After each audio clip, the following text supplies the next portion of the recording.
सुरुवातीला एक महत्त्वाची बातमी। आत्महत्या केलेल्या डॉक्टर तरुणीचे आरोपींसोबत कॉल निलंबित पीएसआय बदने पोलिसांसमोर ढसाढसा रडला।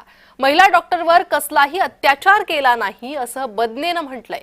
आत्महत्येपूर्वी बदने आणि तरुणीमध्ये टोकाचे वाद झाले अशी माहिती आता समोर येते। या प्रकरणातील आता महत्त्वाची माहिती समोर आलेली आहे। बदने पोलिसांना शरण आलेला आहे आणि त्यानंतर बदने हा पोलिसांसमोर रडलेला आहे। डॉक्टर तरुणीवर कसलाही अत्याचार केला नाही असं बदनेनं पोलिसांना सांगितलेलं आहे।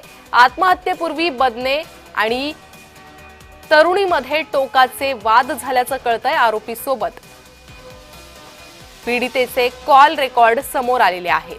निलंबित पीएसआय बदने याला या प्रकरणात आरोपी ठरवण्यात आलेला आहे। पोलिसांनी त्याला ताब्यात घेतलेला आहे। तो 3 दिवस फरार झाला होता। या घटनेनंतर 3 दिवस पोलिसांनी त्याचा शोध घेतला आणि आज तो स्वतःहून पोलिसांना शरण आलेला आहे। त्यानंतर पोलिसांनी त्याची चौकशी केलेली आहे आणि यावेळी बदने पोलिसांसमोर ढसाढसा रडल्याची माहिती समोर येते।